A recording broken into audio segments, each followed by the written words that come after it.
Hello guys, welcome again to Learn Math Online with Mathing. So today we are going to be answering the NECO 2024 question. So we are going to be looking at the section A.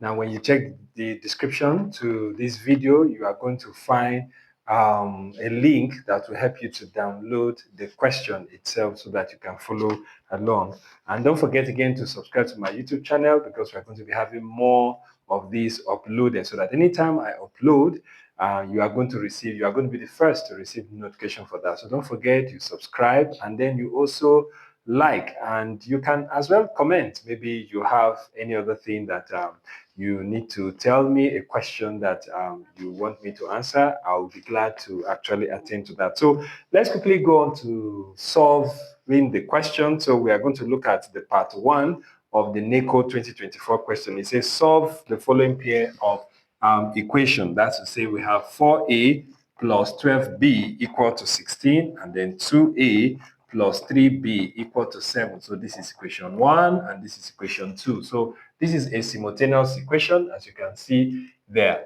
Now, solving simultaneous equation, I've always told my students that there's a particular way you can solve it. Actually, there are 3 methods of solving simultaneous equation. We have the graphical method, we have the we have the elimination method, and then we also have the substitution method. So here I'm going to make use of the elimination method. I kind of like that method for me, but you can as well try any of the method and it works. So here, using the elimination method, what I'm going to do, I'm going to start by eliminating A. Now, to eliminate A, I'm going to check the coefficients of A in the 2 equations. Now, I can see that the coefficient of A here is 4 and the coefficient of A here is 2. Now, to be able to eliminate A, since the coefficients are not the same, I introduce a word which I call swap multiply. It's not really anything like a big language, but it's just say swap multiply. Now, what do I mean by that? It's not a mathematical term, so please you bear that in mind. It's just a way of making it quite interesting. So that means I'm going to take 2 to multiply equation 1. I'm going to take 2 to multiply the whole of this, and then I'm going to take 4 to multiply the whole of equation 2. So to do that, I'll take 2 to multiply equation 1. 2 times 4a, that will give me 8a. 2 times 12b, that will give me 24b, and 2 times 16, that will give me 32. And then for this one also, 4 times 2a, I'm going to have 8a. 4 times 3b, I'm going to have 12b. And 4 times 7, I'm going to have 28. I can choose to call this equation 3 and call this equation 4, just to make it more presentable. Now you can see that they are both having the same coefficient, because the main aim is actually I want them to have the same coefficient. Now, once they have the same coefficient, I can be able to eliminate conveniently. So looking at this now, I have, so I think I can eliminate now. So 8a minus 8a, that goes, and then I have 24b minus 12b, that will give me 12b, and 32 minus 28, that will give me 4. And so I'm going to have b to be equal to 4 over 12, and that will be 1 over 3. So the value of b is 1 over 3. Now, having gotten the value of b, I'm going to substitute. Substituting b equal to 1 over 3 in any of the equations above. So I'm going to take equation 2. That looks quite easier for me. So 2a plus 3 into 1 over 3. That's b is 1 over 3. And that gives me 7. So that's 2a plus 3 here, 1, 3 here, 1. That gives me 1. And that equal to 7. So 2a is equal to 7 minus 1. 2a is equal to 6. So I'm going to have 2a is equal to 6, and that means a is equal to 6 over 2, and that gives me 3. So I can see that a is equal to 3, b is equal to 1 over 3. So we have solved the equations. Now that's we find the value of the unknown. Now the question went further to say, hence, find the positive value of k, given that a plus b is equal to k squared. That's to say, we are to find this, the second part of the same, that's of the question 1, and that is we are to find a plus b, which is equal to k squared, and our focus is going to be the positive value. Why is it saying positive value? Because well, let's just go ahead and have that done. So here I'm going to have and say a, which is 3 plus 1 over 3, and that will be equal to k squared. I'll tell you why they specify the positive value. So 3 times 3, that's 9 plus 1 over 3. 3 times 3 is 9 over, that's plus 1, then all over 3. And this gives me k squared. And then I'm going to have 9 plus 1, which is 10 over 3 equal to k squared. And that simply means k will be equal to the square root plus or minus the square root of 10 over 3. Now, anytime to eliminate square, you have to take the square root of both sides. So that's exactly what I did. So when I take the square root of k squared, it leaves me with k, and then the square root of the other side, that gives me plus or minus 10 over 3. But the question said we should focus on the positive value. So looking at this, I'm going to say k, which is going to be equal to 10 over 3. Now, you have to emphasize this, not just stopping at this point, because you are going to get an incomplete mark. You have to emphasize this. The question says that what? It says find the positive value of k. So that's why you're going to say k is equal to 10 over 3, and then that solves the question. So I don't think there's another way, except if you want to make use of sort to be able to break it down again, but I think it's perfectly okay that way. So that gives you 8 marks for the whole of this. So we are going to look at question 2. Proceed to look at question 2.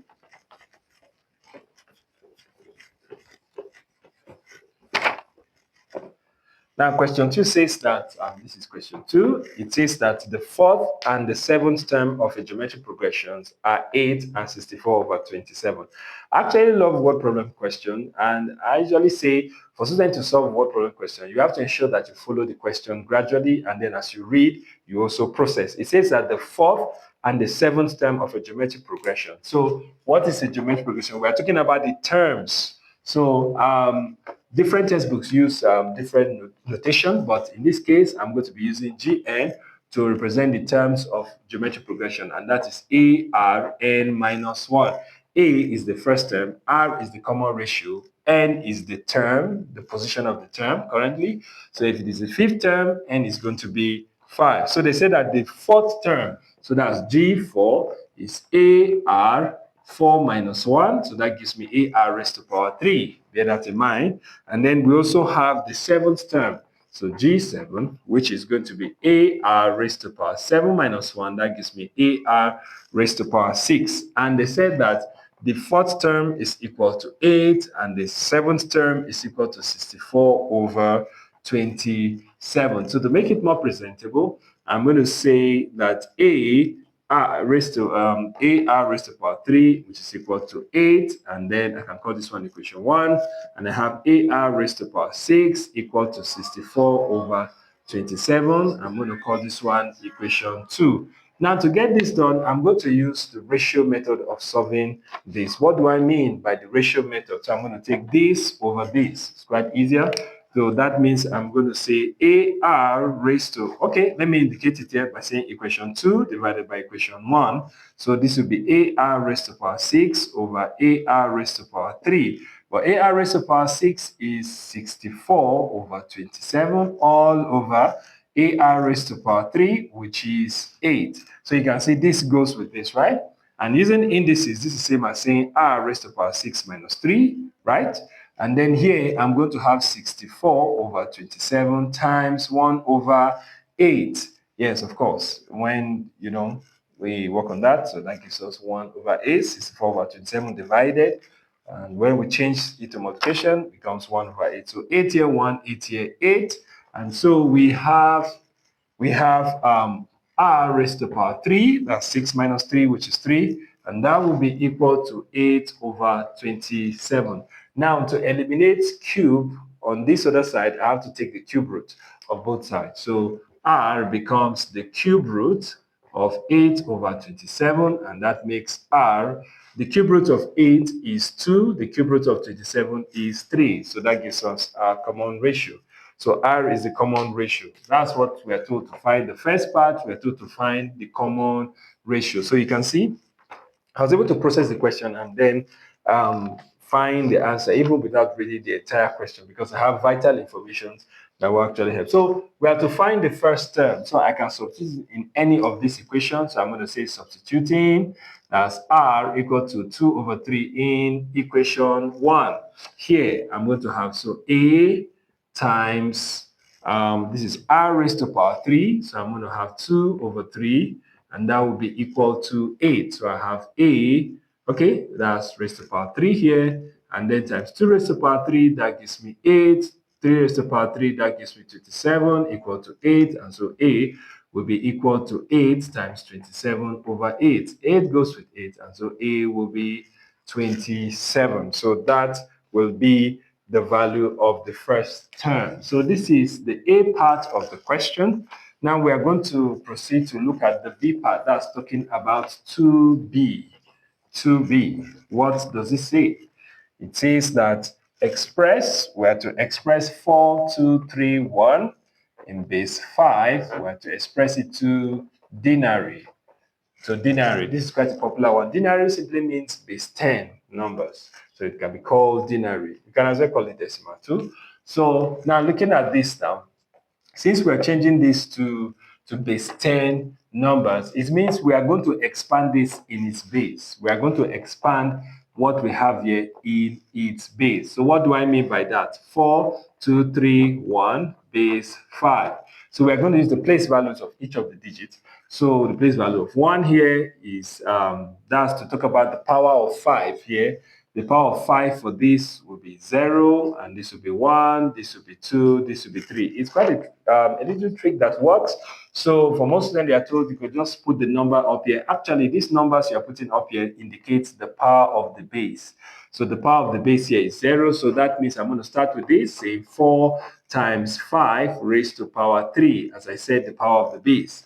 Then the base here is 5. So I'm having here 2 times 5 raised to power 2 plus 3 times 5 raised to power, okay, 1, and then plus 1 times 5 raised to power 0. So I have 5 raised to power 3.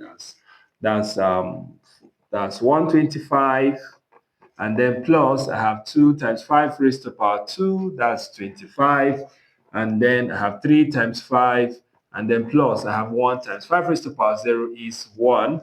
So 4 times this, that will give me 500, I guess. Yes, that will give me 500. So this will be 500 plus 2 times 25, that will give me 50, and this will be 15, then plus 1. So when I add that up together, I'm going to have 566. So that gives me 566. Okay, so this is actually in base 10. Well, in some textbook, you could see that they are going to indicate with the 10 underneath there. But if it comes without 10, it's still fine, and that is perfectly acceptable. So we are going to go and look at question 3. Take question 3. Question 3 says that the vertices of this triangle, so we have a triangle here, PQR, and the vertices are P into minus 3 with the 8, and then we have Q 4, 3, and then we have R 1, 2. So these are the vertices of the triangle. When we mean vertices, we are talking about, take for example, we have a triangle here. All these edges are called the vertices, where the lines that make the shape meet. Where the lines that make the shape meet. So this point, we call it a vertex. So these are the points. So we are now told to find the equation of the line PQ. To find the equation, take note, it is to find the what? Equation.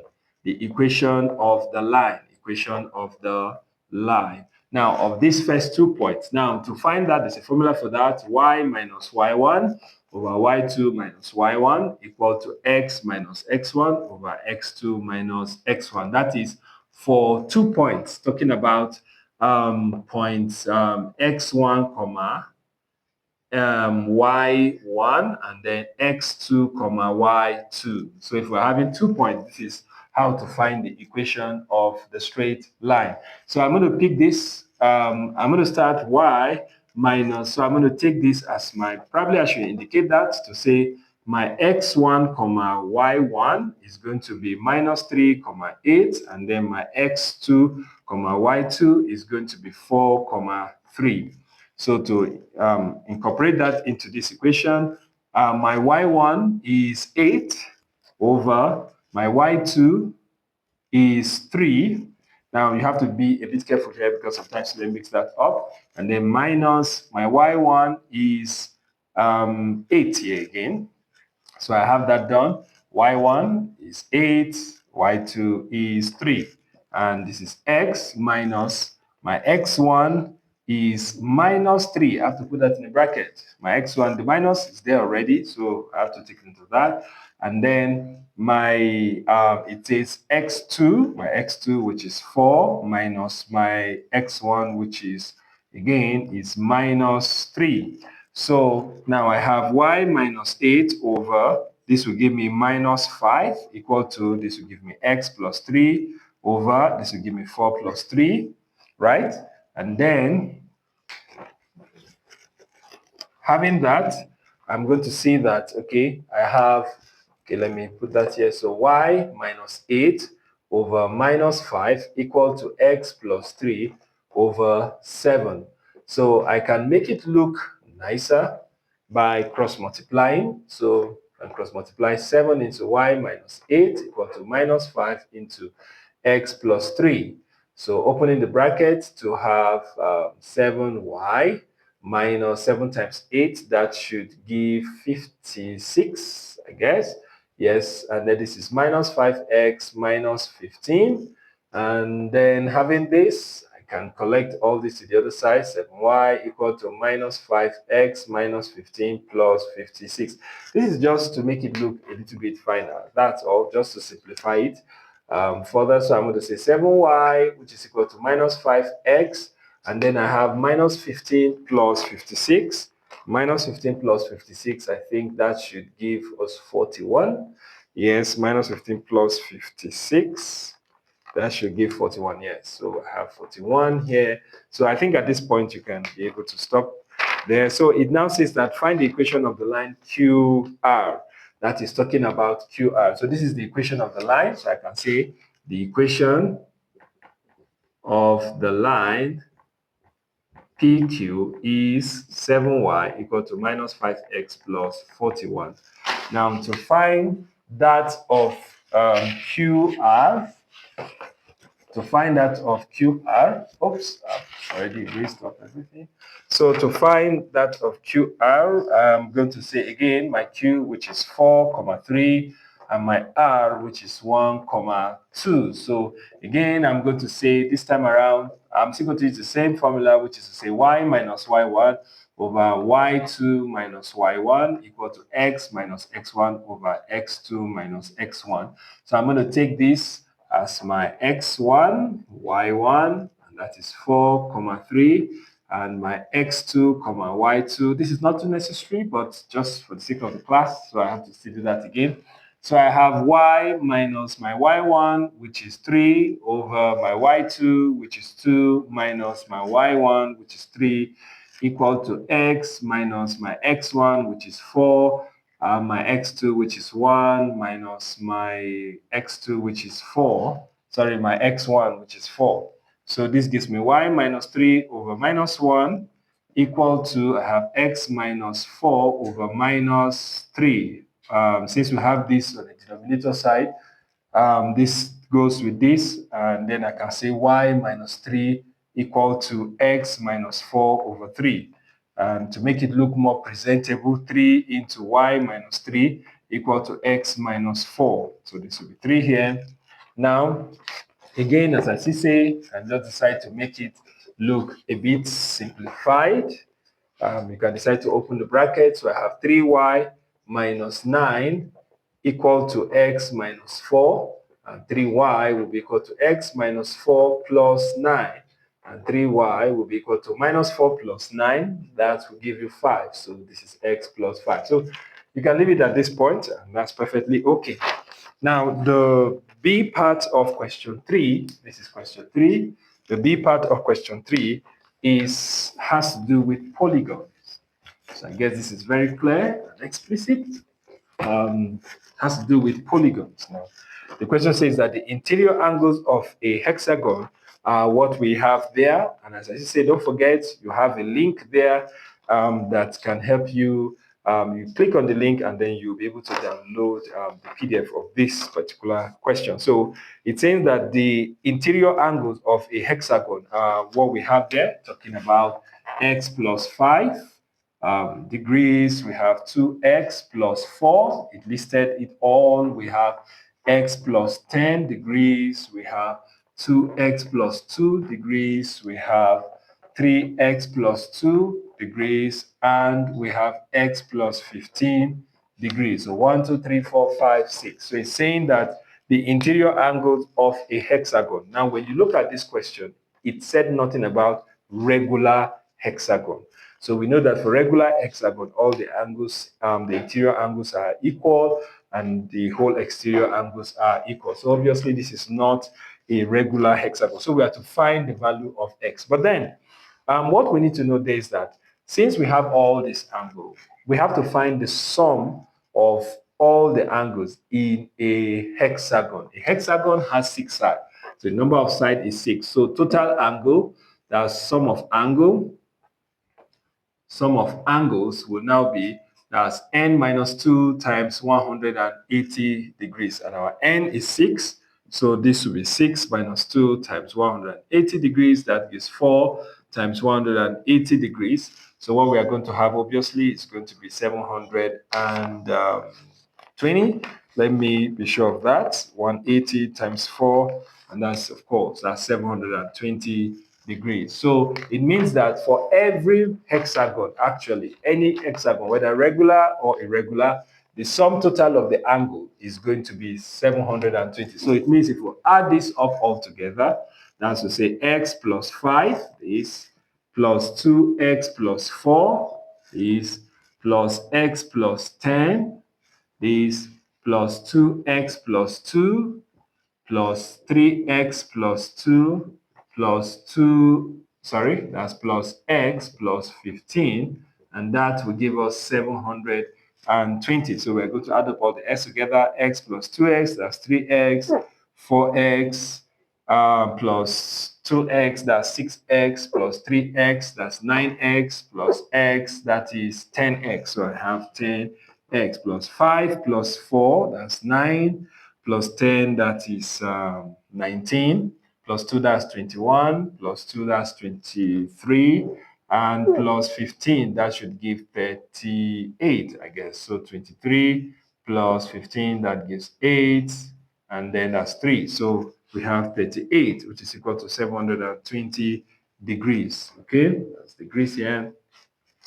And so, of course, this will also be degrees too. So 10x will now be equal to 720 degrees minus 38. And so 10x will be equal to, so we can do the math there to say we have answer minus 38, and that gives us 68t. So x will be equal to, I think there should be a little issue here that I am noticing. Okay, fine, it's okay. So we can say that 682 divided by 10, and that gives us, I think, 68.2. So we can say that, and this will be in degrees. So certainly x is going to be in degrees. So we have that 68.2 degrees. I guess that's okay. X plus, then we have that 5 plus 4, that's 19. I guess that's perfectly okay, so 5, that's 19, 21, 23, and then we have 38. So I think that's perfectly okay. So that's all. So the value of x is 68.2. So we proceed to solve question 4. Question 4 under the 8-mark section. Question 4, given the following set of numbers. So we are talking about as 2, 6, 9, 8, 7, 9, 8, 7. 1, 2, 3, 4, 5, 6, 7, 8. So we have 8 numbers. That's perfectly okay. Now they said, given the following set of numbers, calculate correct to 2 decimal places, the mean deviation. So What's the formula for calculating the mean deviation? The formula for calculating the mean deviation is going to be the summation of x minus x bar all over n. That is for a straight data, talking about a data that is not grouped.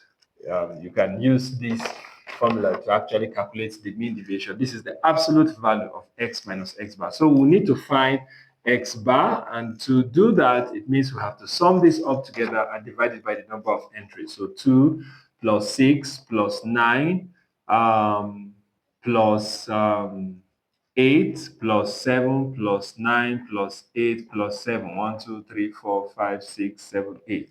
Dividing it by 8. So we are going to add that up together. This is 15, this is 17, and this will be 25, this will be 32, this will be 41, this will be 49, and that will be 56. Okay, let me be sure. I have 15 here, 2, that's 17, plus 8 plus 7 plus 9 plus 8 plus 7. Yes, I have to be extra careful here. So, correct, 56 divided by 8. And of course, that will give me the value is going to be 7. So, 56 divided by 8 gives 7. Now I have the value of 7, which is my mean. So you can create a table here. It can be very fast to do that. I think that won't be bad if you create a table talking about this, the value of x, and then we are going to find x minus x bar. You can put that with the absolute value there. So I have now, in this case, if you are going to make use of the table, you can decide to put it in, what do you call it now? You can decide to put it as a straight data, or you can decide to include the frequency. But I think I will do that as a straight data without. So I have 2 here, 6, 9, 8, 7, 9, 8, and 7. So that's what I'm going to do. Okay, let me create more space for this. I think I can do that here. This is 2, 6, 9, 8, 7, 9, 8, 7. 1, 2, 3, 4, 5, 6, 7, 8. So x minus x bar with the absolute value. So my x bar is 7. So I'm going to say 2 minus 7, that gives minus 5. The absolute value of minus 5 is 5. Now, this sign, it means absolute value. Absolute value. What does absolute value do? It returns every positive and negative number to positive. Talking about, I can say minus 5. The absolute value of minus 5 is 5. The absolute value of 5 is still 5. So 2 minus 7, that's minus 5. The absolute value of minus 5 is 5. 6 minus 7, 6 minus 7, x minus x bar. 6 minus 7 is minus 1, which is still 1.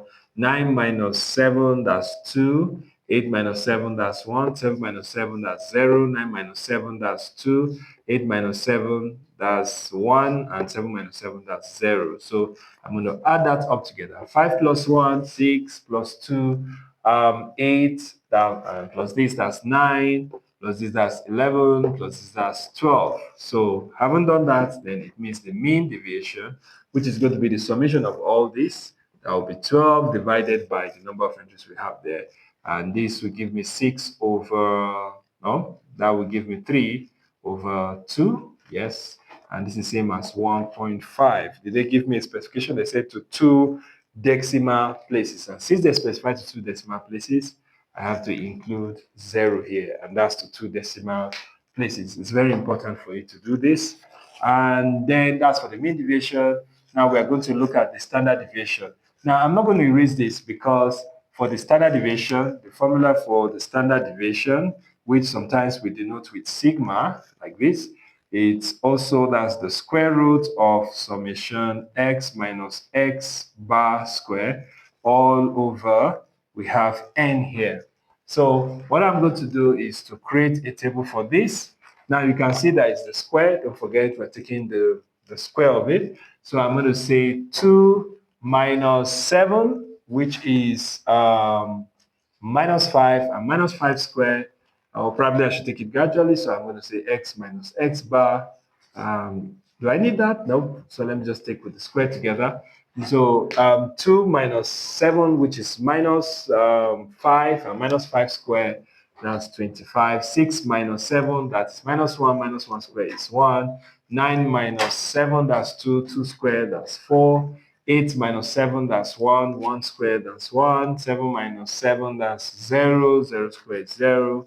9 minus 7, that's 2. 2 squared is 4. 8 minus 7, 1. 1 squared is 1. And 7 minus 7, and this will be 0. So when I add that up together, 25 plus 1, that's 26, plus 4, 30, 31, 35, and 36. So that simply means that the standard deviation, which is going to be the square root of, we have that this will be 36 divided by 8. Yes, we have that as 8. So the square root of 36, this will give us, so I can say this will give us 6 over the square root of 8. So the square root of 8. So since we are told to represent it in decimal, so I guess I can just do the calculator work and say 6 divided by the square root of 8.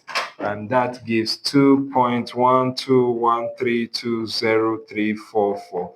It's advisable to write it this way and then approximate it finally to 2 decimal places, which is 2.12. So that's, you have to present it this way, either to a maximum of 5 digits. It's okay then before you approximate. So that answers question 4. And then we can look at question 5. Look at question 5. Okay, question 5 says that if y, we have y, which is equal to 3x cubed plus 2x squared plus 1 into 3x squared plus 4. So we are to find the y over the x. Now to find the y over the x, so we are going to make use of what we call, so you can see we have two functions here, this times this. So we are going to make use of what we call the product rule now of differentiation. So what do I mean by that? I'm going to keep this constant and differentiate it. That's to say 3x cubed plus 2x squared plus 1. I'll keep it constant to differentiate it. So I'm going to integrate that d over the x of 3x squared plus 4.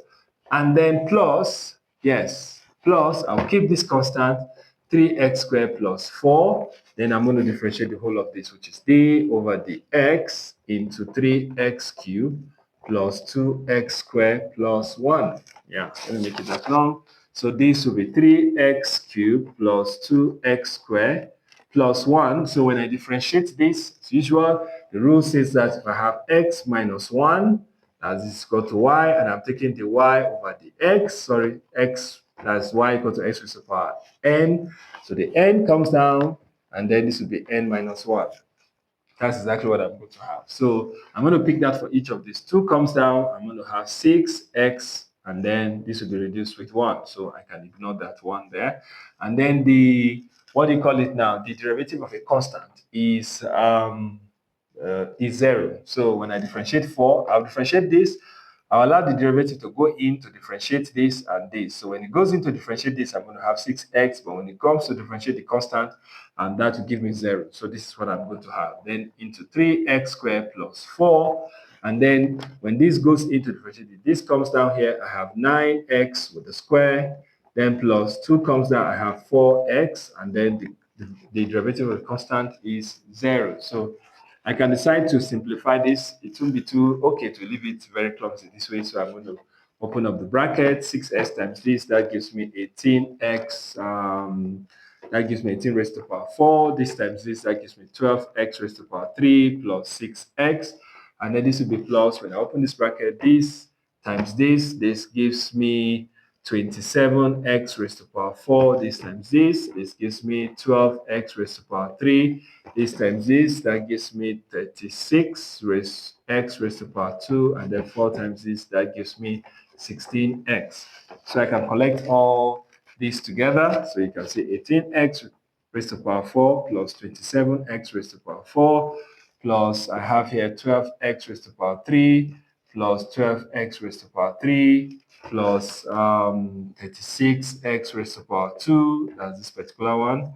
And then 6x That's the 6x plus 16x. I hope I didn't leave anything out. 1, 2, 3, 4, 5, 6, 7. 1, 2, 3, 4, 5, 6, 7. Yes. So 18 plus 27, that is 37, and that will give 45. So that's 45x raised to the power 4 plus this, and that will give me 24x raised to the power 3 plus 36x raised to the power 2, and then finally plus 22x. So that's exactly what I have. There's no way you can still simplify this further. I think it can be left that way. So that's the A part of the question. Then the B part of the question. So I guess I have to erase this way to create more space for what we are doing. So here we have a question. It says that sine x plus 30 degrees is equal to cos 2x plus 33 degrees. So we have to find the value of x. Now, coming to this now, I would like you to note that there's a rule that says that sine 90 minus x, maybe theta, we call this theta, is equal to cos theta, right? Yes. So we can say that sine 90 minus theta is equal to cos theta. And that's true when you are dealing with, what do you call it now? A right angle. So if I have this, this is theta here, is going to be 90 degrees minus theta, because since it's 90 degrees, the other acute angle of a right angle are complementary. So if this is theta, this will be, what do you call it now? 90 minus theta. So I can say the cos of this is equal to the sine of this, and as well as say that the sine of this is equal to the cos of this. So that's exactly how we're able to generate that. So now looking at this, I'm going to apply it. I will take the whole of this as theta, right? I will take the whole of this as theta, and then I'm going to apply that and say, or probably depending on which one I want to take. If I want to take, okay, the whole of this as theta so that this look like this, I'll take the whole of this as theta. Then when I come here, I'm going to say this will be equal. So the simplest way of going about it, so let me start with that. Cos 2x plus 33 degrees, so I'm taking the whole of this as theta. It's going to be equal to what? Sine what? And that will be sine, I'll put this in bracket, that will be sine 90 degrees minus what? 2x plus 33. Yes. Based on what I just said here now, see, when I take this, I'm going to say let theta be equal to 2x plus 33. So if theta is equal to 2x plus 33, now here ordinary is supposed to be 90 times this. But already this value is equal to what? It's equal to sine, what I have here, that's equal to sine x plus 30 degrees, right? Yes, that's true. I can see that this value is equal to this. So now if that's the case, and I'm going to equate this. This is sine, and this. So it means I can say 90 minus 2x plus 33 is equal to x plus 30. That's what I can say invariably. Degrees, degrees, degrees. So let me have that here. So opening this bracket, I have 90 degrees. This is minus 2x plus, sorry, minus, and that will be minus 33 equal to x plus 30 degrees. So I'm going to collect the x together and this. So this will be 90 degrees minus 33 degrees minus 30 degrees equal to x plus 2x. So when I work on this, I'm going to have, this will give me minus 63, and minus 63, that should give me minus 27. Yes, 90 minus 63, and that gives me 27 now. So this will give me 3x, and so I'm going to say 3 here, so x will be equal to 9. So x is equal to 9. So we have found the value of x. So this actually ends the part 1 of the NECO 2024 question. You can feel free to subscribe again to my YouTube channel. Of course, I'm going to be dropping a lot of videos on previous years past questions, that's solutions to all, that's the NECO and as well as the WAEC. So feel free, you can subscribe to that, and then also you can also check my other videos. This is for just the part 1. I also have for the part 2, whereby I was able to give a step-by-step solution to that. Thank you very much.